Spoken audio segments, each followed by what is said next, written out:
आज के इस महत्वपूर्ण कार्यक्रम में मेरे साथ मंच पर उपस्थित भारत की मंत्रिपरिषद में मेरे साथी श्रीमान भूपेंद्र यादव जी, न्यायमूर्ति श्रीमान एस.के. कौल साहब, न्यायमूर्ति श्री संजीव खन्ना जी, न्यायमूर्ति श्री पी.एस. नरसिम्हा जी, श्री आर. Venkataramani, solicitor attorney general of India, Shri Tushar Mehta, solicitor general of India, आज जिनके निमंत्रण पर मैं यहाँ आया हूँ, श्री मनन कुमार मिश्र, अध्यक्ष bar council of India, Shri Apurva Sharma, Shri Peter D Maynard, Shri Samuel Townland, Shrimati Lubna Shuja, Shri S. Prabhakaran और आज भारत के न्याय जगत की सेवा करने वाले यहाँ आए हुए सभी भाइयों बहनों और इस इंटरनेशनल कॉन्फ्रेंस में आए हुए कई देशों से आए हुए प्रतिनिधि बंधु भगिनीगण, आप सभी को मेरा नमस्कार। मुझे एक बार किसी बहुत अच्छे वक्ता ने बताया था कि किसी भी वक्ता की परीक्षा कब होती है। तो मैं तो बहुत छोटा था, तो मैंने बोला मुझे मालूम नहीं, आप ही बताइए, आपका अनुभव बड़ा है। तो उन्होंने कहा समय से लंबे चले हुए कार्यक्रम में अंतिम जब बोलना होता है तभी परीक्षा होती है। और आज मुझे परीक्षा देनी है, मगर आप लोग चिंता मत करिए, मैं कुछ ही चीजों पर मेरे विचार रखने के लिए यहां पर, क्योंकि 10 सेशन के अंदर, ये 2 दिन के सेमिनार के अंदर आप लोगों ने कई सारे देश के और अंतर्राष्ट्रीय मुद्दों पर चर्चा की है। Global law for global issue, social media का न्याय जगत पर प्रभाव जो हमारे देश में सबसे ज्यादा है, इंटेलेक्चुअल प्रॉपर्टी राइट्स के बारे में चर्चा, आर्टिफिशियल इंटेलिजेंस से खड़े होने वाले खतरे और उसके प्रभाव के बारे में चर्चा। 10 के 10 टेक्निकल सेशन को मैंने ध्यान से देखा है। मैं मनन जी को और उनकी टीम को बहुत बहुत बधाई देना चाहता हूं, क्योंकि टॉपिक का सिलेक्शन ये बहुत रिलेवेंट है और भारत जैसे बढ़ते हुए देश के लिए बहुत जरूरी है। आज बार काउंसिल ने यहां पर विधि रत्न पुरस्कार भी दिया है और मैं बड़े मन से कहना चाहता हूं, पुरस्कार ऐसे लोगों को दिया है जिनको पुरस्कार देकर मैं अपने आप को गौरवान्वित समझता हूं। कई बार इतने बड़े पुरस्कार इतने बड़े फोरम में देने होते हैं तो सिलेक्शन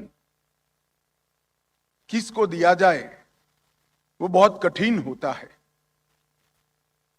मगर आज स्वर्गस्थ सोली सोराब जी, स्वर्गस्थ राम जेठमलानी, श्री पराशरन जी, श्री फली नरीमान जी, श्री वेणुगोपाल जी, ये जो पुरस्कार के लिए नाम चयनित किए हैं, भारत में किसी भी न्याय जगत से जुड़े हुए व्यक्ति को पूछोगे तो यही क्रम में यही 5 नाम सबसे पहले दिए।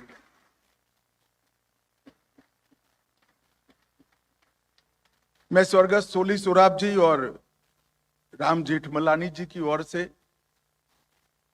उनके परिवारजन आए हैं। सूली साहब की तो धर्मपत्नी इस आयु में स्वयं आई हैं और पराशरन जी के परिवार से भी परिवारजन आए हैं और श्री फली नरीमन और वेणुगोपाल जी स्वयं इस आयु में यहाँ आए हैं। मैं इनकी भारत के न्याय जगत के को समृद्ध बनाने के लिए, रिलेवेंट रखने के लिए और समय अनुकूल बनाने के लिए जो सेवाएं हैं, इसको मन से प्रशंसा करते हुए उनको बहुत बहुत बधाई देना चाहता हूं। मित्रों, कॉन्फ्रेंस एक प्रकार से हमारे देश के बहुत महत्वपूर्ण समय पर आयोजित की गई है। मैं ऐसा कहूंगा कि बहुत उचित समय पर आयोजित की गई, क्योंकि यही वर्ष है जब हमारे संविधान को 75 साल पूरे होने वाले हैं। उस समय पर इस कॉन्फ्रेंस का आयोजन हुआ है। यही वर्ष है जो क्रिमिनल जस्टिस सिस्टम के हमारे मुख्य 3 कानून, आईपीसी, सीआरपीसी और एविडेंस एक्ट, वो तीनों कानून को भारत की संसद आमूल चूर परिवर्तन कर कर रिलेवेंट बनाने जा रही है। वही ये वर्ष है। और विमेन लेड डेवलपमेंट की जो हमारे प्रधानमंत्री जी ने G20 के माध्यम से समग्र दुनिया के सामने कल्पना रखी, उसको सार्थक करने के लिए भारत ने शुरुआत की है 33% महिलाओं की हिस्सेदारी कानून बनाने की प्रक्रिया में, हमारी विधानसभाओं में और हमारी लोकसभा के अंदर सुनिश्चित करने का कानून भी अभी अभी हमारे संसद के दोनों सदनों ने पारित किया है। और उसी वक्त ये जो आपने कॉन्फ्रेंस करी है वो बहुत रिलेवेंट है, क्योंकि आज विगत 9 साल के अंदर भारत समग्र दुनिया के अंदर कई क्षेत्रों के अंदर अपनी रिलेवेंसी बनाकर एक प्रमुख स्थान पर आसीन हुआ। हमारी इकोनॉमी 11वें नंबर पर थी, वो 5वें नंबर पर हम लाने में ये 9 साल के कम अंतराल में सफल हुए हैं। दुनिया को परेशान करने वाले इश्यू, चाहे ग्लोबल वार्मिंग हो, चाहे टेररिज्म हो, चाहे नार्को टेरर लिंक हो, ये सारे इश्यू में आज भारत दुनिया का नेतृत्व कर रहा है। उस समय ये बहुत जरूरी है कि हमारी न्याय प्रणाली भी वैश्विक अंतर्प्रवाहों को जाने, हमारी न्याय प्रणाली अपने आप को वैश्विक अंतर्प्रवाहों के साथ सुसंगत करे और इसके साथ साथ भारतीयता का मूल तत्व भी हमारी न्याय प्रणाली में फिर से एक बार हम प्रस्तापित कर कर दुनिया को भी इस रास्ते पर ले जाने का प्रयास करें। तो मैं मानता हूं कि बहुत उचित समय पर इसका आयोजन हुआ है और आप सभी लॉयर्स हैं, वकीलों को ज्यादा सलाह नहीं देनी चाहिए क्योंकि आपका काम ही सलाह देने का है, परंतु एक उक्ति मैं जरूर कहना चाहूंगा कि शक्ति के बिना न्याय शक्ति विहीन होता है और न्याय के बिना शक्ति अत्याचारी होती है। न्याय ही है जो बैलेंस करने वाली ताकत है और इसीलिए हमारे संविधान निर्माताओं ने इसको एक प्रकार से अलग रखने का निर्णय किया है। बहुत सुविचारित निर्णय है, बहुत योग्य निर्णय है। न्याय और हर प्रकार की शक्ति का संतुलन बहुत आवश्यक है, तभी जाकर न्यायपूर्ण समाज की रचना हो सकती है। मित्रों, आज यहां पर मैं आया हूं तब भारत ने हर क्षेत्र के कानूनों को विगत 9 साल में फिर से एक बार आज की जरूरियातों के हिसाब से रीड्राफ्ट करने का या नया बनाने का प्रयास किया है। इस 9 वर्ष में मोदी जी के नेतृत्व में भारत सरकार ने ढेर सारे कानूनों के अंदर बदलाव किया है। मैं कुछ कानूनों का जरूर जिक्र करना चाहूंगा। आर्बिट्रेशन लॉ, अब यहां पर इंटरनेशनल आर्बिट्रेशन सेंटर भी बनने जा रहा है, जो हमारे लॉयर्स के लिए अपार संभावनाओं को खड़ा करने वाला एक नया सेंटर बनने जा रहा है। मीडिएशन लॉ और जन विश्वास बिल, ये तीनों कानून एक प्रकार से न्यायपालिका पर बोझ कम करने वाले कानून। जन विश्वास बिल से शायद आप लोग ढंग से वाकिफ नहीं होंगे। जन विश्वास बिल एक ऐसा बिल है जिसने 300 से अधिक कानूनों में से क्रिमिनल लायबिलिटी तय करने वाली धाराओं को विलुप्त कर इसको सिविल दंड के अंदर बदलने का काम ये जन विश्वास बिल ने किया है। और इसके कारण एक नए प्रकार का विश्वास लोगों के अंदर पैदा हुआ है। इंसॉल्वेंसी एंड बैंक्रप्सी एक्ट, इसने हमारे बदलते हुए अर्थतंत्र को विश्व के साथ खड़ा करने का काम किया है। मुझे कुछ लोगों से मैं चर्चा कर रहा था तो एक कमेंट आया था कि बहुत सारे बदलाव उसके अंदर करने पड़े। मैं बड़ी विनम्रता से कहना चाहता हूं, लेजिस्लेटर ने मेरा लेजिस्लेशन कंप्लीट है ऐसा अहंकार नहीं रखना चाहिए।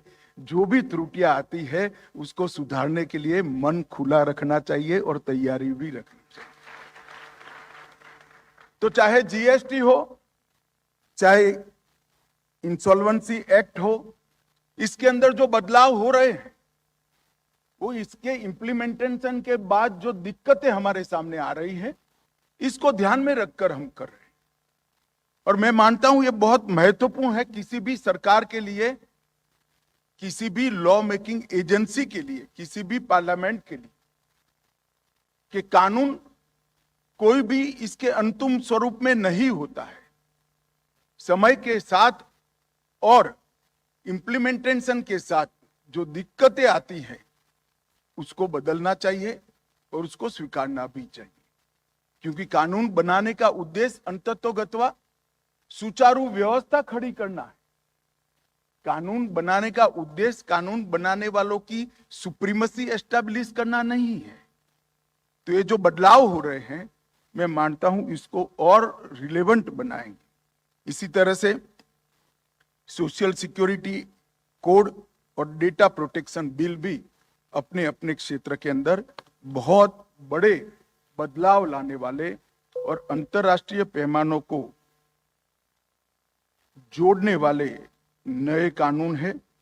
काफी सारे स्टूडेंट यहां बैठे हैं, मैं इनको जरूर कहना चाहूंगा कि ये सारे कानूनों को शायद हो सकता है कि जीवन में आपको कभी इस पर आर्ग्यूमेंट न करनी पड़े, परंतु इसको जरूर देखना चाहिए, क्योंकि संपूर्ण न्याय की व्यवस्था तभी आपके समझ में आएगी जब समाज के हर अंग को छूने वाले कानूनों का आप स्टडी करोगे, उसको आपस में। मैं यहां आऊं तब अपनी बात को सीमित करना चाहता हूं क्रिमिनल जस्टिस सिस्टम तक, क्योंकि मेरा विभाग भी है और दूसरा भी कारण है क्योंकि इसमें 3 जो नए कानून आ रहे हैं वो अभी बनने की प्रक्रिया में। ये बहुत महत्वपूर्ण कानून है, क्योंकि ये महत्वपूर्ण कानून लगभग 150 साल के बाद, 160 साल के बाद बदल रहे हैं। मैं बदल रहे हैं शब्द भी अपने आप में ठीक नहीं है। पूरी तरह से ये कानून नई दृष्टिकोण के साथ और नई व्यवस्थाओं के साथ हम लाने का काम कर रहे हैं। ये 3 इनिशिएटिव जो है हमारे, ये 3 इनिशिएटिव के साथ साथ 3 ये कानून के अनुकूल इकोसिस्टम बनाने के लिए 3 एडमिनिस्ट्रेटिव इनिशिएटिव भी भारत सरकार की ओर से लिए गए। सबसे पहले ई कोर्ट का चरण 3, अभी कैबिनेट ने इसके लिए 7,000 करोड़ रुपए का बजट पारित किया है। एक ICGS, इसके बारे में मैं डिटेल से बात करूंगा, इसके लिए भी अभी 3500 करोड़ रुपया भारत सरकार ने कैबिनेट के अंदर अप्रूव किए हैं। और तीसरा CRPC, IPC और एविडेंस एक्ट के अंदर नई टेक्नोलॉजी का स्वीकार। अगर ये 3 कानून और ये 3 नई व्यवस्थाएं जो बनने जा रही है, इसको हम मिलाएंगे तो मैं आपको विश्वास दिलाता हूं कि हमारी क्रिमिनल जस्टिस सिस्टम के अंदर देरी की जो फरियाद है, वो निश्चित रूप से 1 दशक के अंदर हम इसको निर्मूल कर पाए। मित्रों, हमारे कानूनी प्रक्रिया मतलब दंड विधान प्रक्रिया में आज भी कॉलोनियल छाप, और मैं आपको विश्वास से कह सकता हूं, ये तीनों संहिताओं को अगर आप पढ़ेंगे तो कहीं पर भी कॉलोनियल छाप नहीं दिखाई पड़ेगी। भारत की माटी की महक इसके अंदर आपको दिखाई।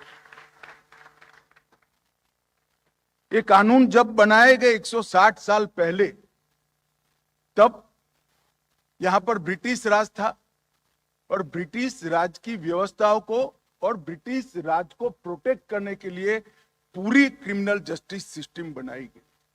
मैं इसके डिटेल में नहीं जाने वाला, पार्लियामेंट में भाषण करूंगा तब सार्वजनिक होगा। परंतु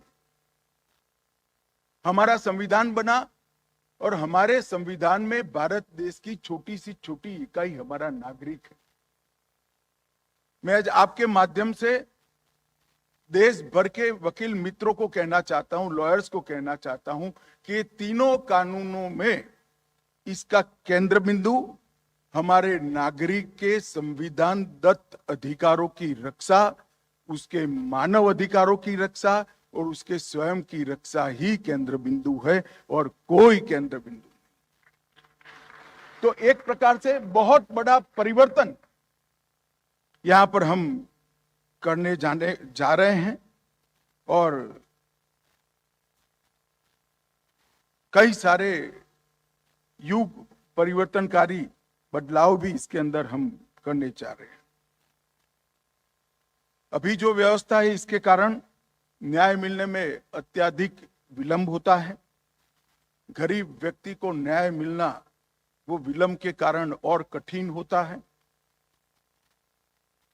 दोष सिद्धि का प्रमाण, कन्विक्शन रेट बहुत कम है और इसके कारण जेलों में भी ओवरक्राउडिंग और अंडर ट्रायल की संख्या बहुत ज्यादा है। इसलिए इंडियन पिनल कोड की 511 धाराएं थी, इसकी जगह भारतीय न्याय संहिता 356 धाराओं के साथ अब आएगी और इसके अंदर ये सारी व्यवस्थाओं को सुचारू बनाने का प्रयास किया है। इसी तरह से CRPC जो 487 धाराओं के साथ था, इसको भारतीय नागरिक सुरक्षा संहिता 533 धाराओं के साथ बनाया गया और इंडियन एविडेंस एक्ट जो 167 धाराओं के साथ था, इसकी जगह भारतीय साक्ष्य अधिनियम 170 धाराओं के साथ बनाया। पुराने कानून का, जैसे मैंने कहा, इसका मूल उद्देश्य अंग्रेजी शासन को मजबूत बनाना था और शासन अच्छे से कर पाए इसलिए व्यवस्था को ताकत देने का था। उसका उद्देश्य दंड देने का था, न्याय करने का नहीं था। हमारे ये तीनों कानूनों का उद्देश्य दंड करने का नहीं है। दंड का प्रावधान तो जरूर है, परंतु उसका उद्देश्य दंड करने का नहीं है, हर नागरिक को न्याय देने का है। यहां दंड न्याय देने की प्रक्रिया का एक चरण है। ये बहुत मूल अंतर है कानून और मैं मानता हूं कि इसको हमारे युवा लॉयर्स ने ढंग से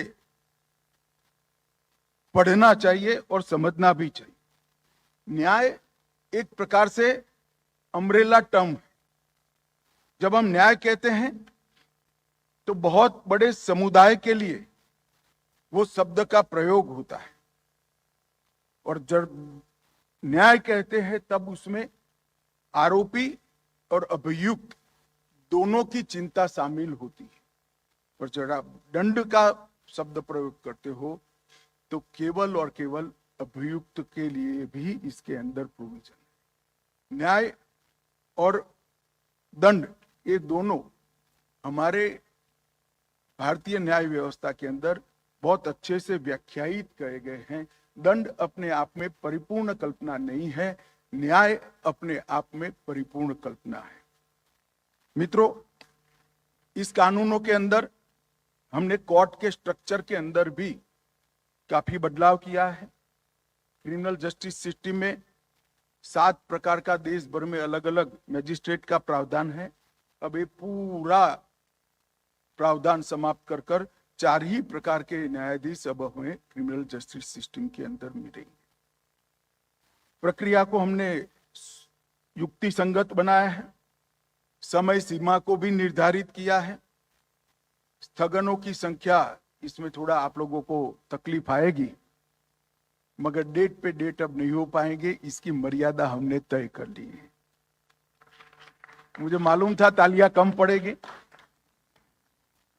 मगर मैं कहना चाहता हूं जब डेट पे डेट कम पड़ेगी तो यंग लॉयर्स को भी मौका काफी मिलेगा।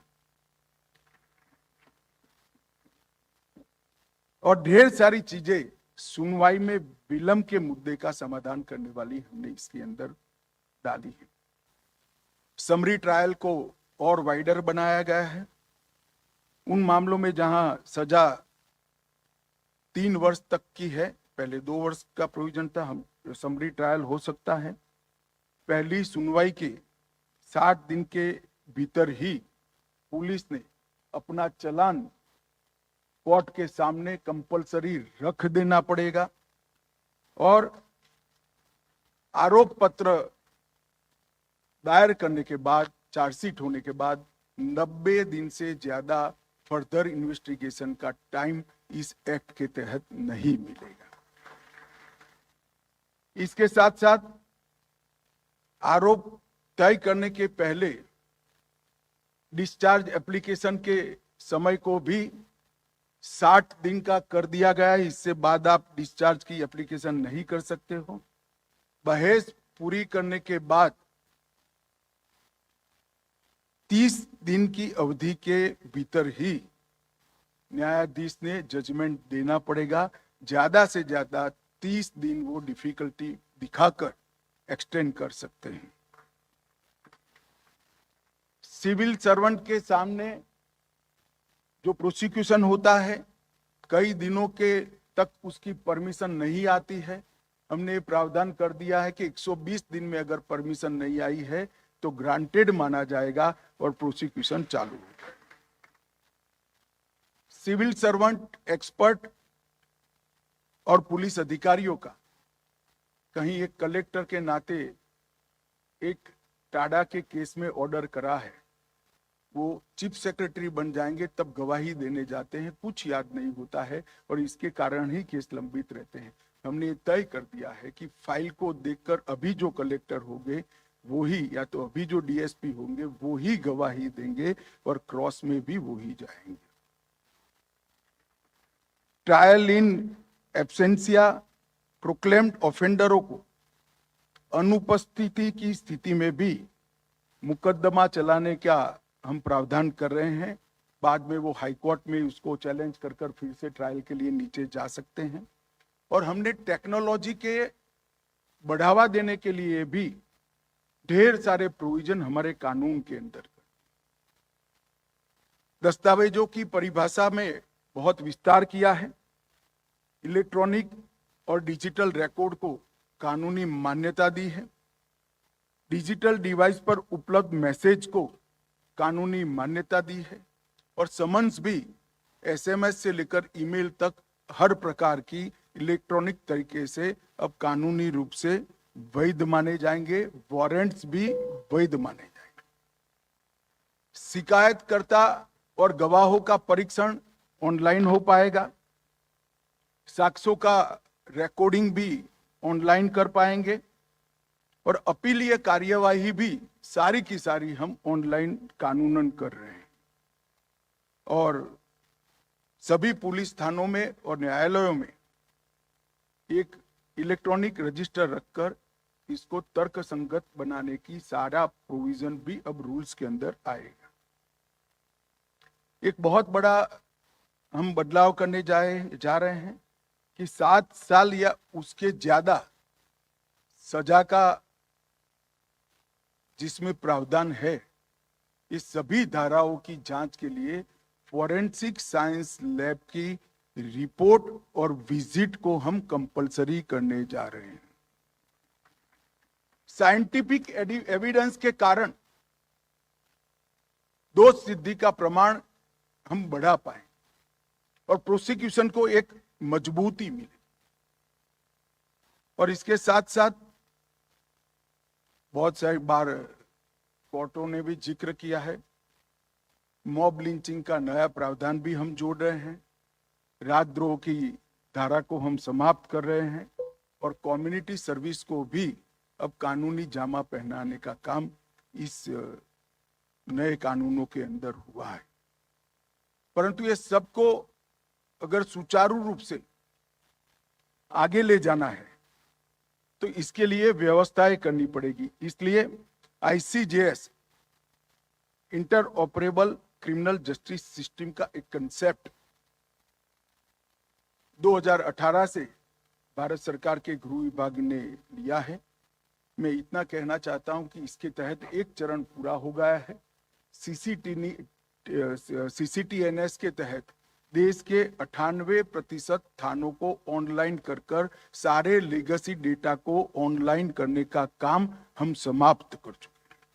अब ई प्रोसिक्यूशन, ई प्रिजन्स, ई फॉरेंसिक और ई कोर्ट्स के लिए आगे बढ़ना है। जो मैंने आगे कहा कि 3500 करोड़ रुपए का हमने प्रावधान किया है, वो प्रावधान ICJS का ये सारी चीजों को ऑनलाइन जोड़कर न्यायाधीश महोदय के टेबल पर एक कंप्यूटर के अंदर टिप पर होगा, प्रोसिक्यूशन के टेबल पर भी टिप पर। लगभग अब तक 32 करोड़ से अधिक डेटा को ऑनलाइन कर दिया गया है।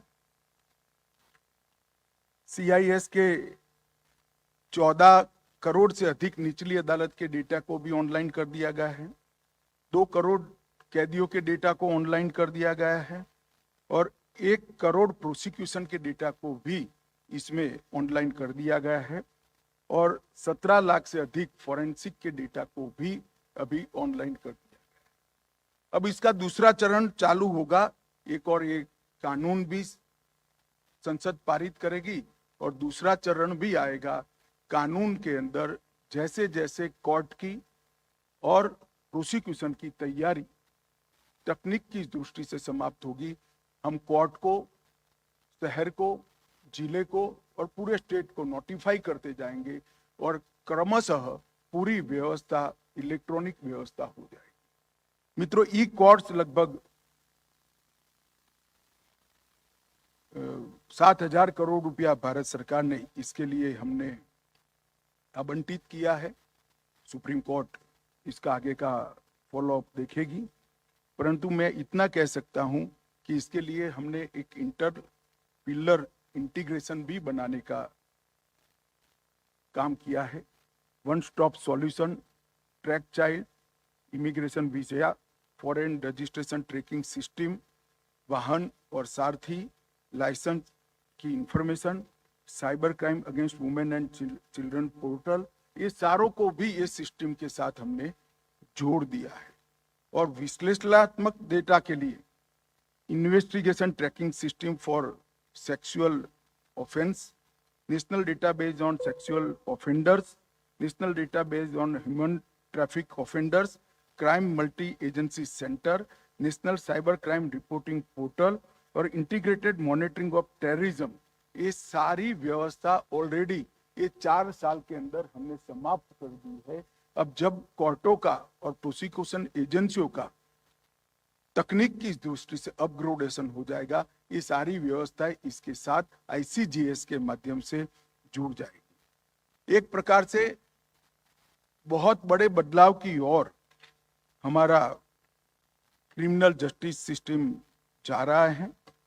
न्यायिक सुधार के लिए भी ढेर सारी चीजें तय हुई है, परंतु मैं इसके बहुत डिटेल में जाना नहीं चाहता। मैं आज यहाँ आया हूँ तब देश भर के लॉयर्स को एक अपील करना चाहता हूँ, चाहे आप क्रिमिनल जस्टिस सिस्टम के क्षेत्र में प्रैक्टिस करते हो या न करते, एज अ लॉयर ये तीनों कानून ऑनलाइन उपलब्ध है। मैंने बार काउंसिल के अध्यक्ष मनन जी को भी पत्र लिखा है कि इसमें लॉयर्स का सुझाव अगर समय रहते भारत की संसद की गृह विभाग की स्थायी समिति को मिल जाता है तो बिल को हम बदल सकते हैं, समय पर बदल सकते हैं। इसी तरह से मैं सभी लॉयर्स को आज बार काउंसिल के इस फंक्शन के माध्यम से अपील करना चाहता हूं कि इसको आप डिटेल देखिए, क्योंकि डे टू डे दिक्कतें को आप जितना समझ सकते हो इतना कोई नहीं समझ सकता। आपके सुझाव बहुत मूल्यवान है। भारत सरकार के गृह सचिव को आपके सुझाव भेजिए और वो सुझावों पर हम कानून को अंतिम स्वरूप देने के पहले जरूर विचार करेंगे। मैं स्वयं देखूंगा इसका। मैं आपको मित्रों, एक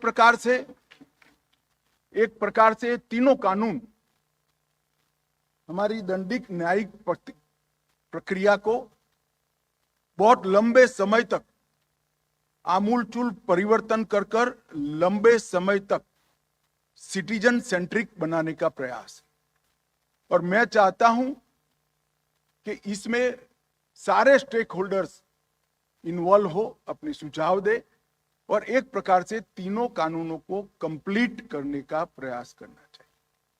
नरेंद्र मोदी जी का बड़ा आग्रह है कि कोई भी कानून तभी परिपूर्ण होता है, कोई भी कानून तभी अच्छा बन सकता है जब स्टेक होल्डर कंसल्टेशन मन से किया जाए।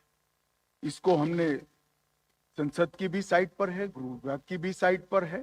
मैंने बार काउंसिल को भी पत्र लिखकर भेज दिया है। ढेर सारे न्यायमूर्तियों को भी मैंने व्यक्तिगत रूप से पत्र लिखे हैं। मेरा आप सभी से आग्रह है कि कानून बनने की प्रक्रिया का आप भी हिस्सा बने, क्योंकि जो डे टू डे दिक्कतें आने वाली है उसको आप ज्यादा समझ सकते हैं, परंतु टेक्नोलॉजी को स्वीकार करना पड़ेगा। क्रिमिनल जस्टिस सिस्टम को, फॉरेंसिक साइंस को एक उचित सम्मान देना पड़ेगा और हम सब ने संकल्प करना पड़ेगा कि देरी न्याय के लिए ठीक नहीं होती है। न्याय, सच्चा न्याय वही होता है जो समय पर उपलब्ध हो जाता है। इसके लिए हम सब ने साथ में आकर काम करना पड़ेगा। एक प्रकार से आज मुझे इतनी बड़ी कॉन्फ्रेंस में बहुत सारे इश्यू पर बोलना चाहिए था, परंतु ये मेरे इस तीनों कानून को बहुत अच्छा बनाने के लिए मेरा स्वयं का भी एक आग्रह है, प्रधानमंत्री जी का भी आग्रह है, तो मैंने ज्यादा समय क्रिमिनल जस्टिस सिस्टम पर लिया है। इसलिए थोड़ा तो आप लोगों को मैं आप सबसे विषय को भी डाइवर्ट किया है और विषय को लिमिटेड एरिया को ही मैंने कंसंट्रेट किया है, मगर मुझे लगता है कि ये जरूरी था।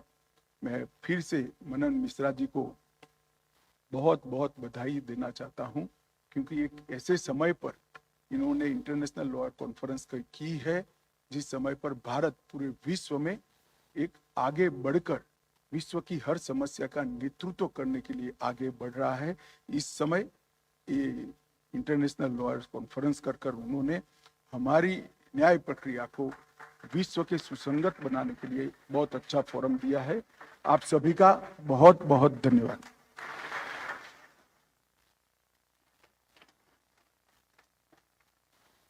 कोटि कोटि धन्यवाद माननीय गृह एवं सहकारिता मंत्री जी, आपकी प्रेरणा के लिए। और अब हम आमंत्रित करते हैं श्री अपूर्व कुमार शर्मा।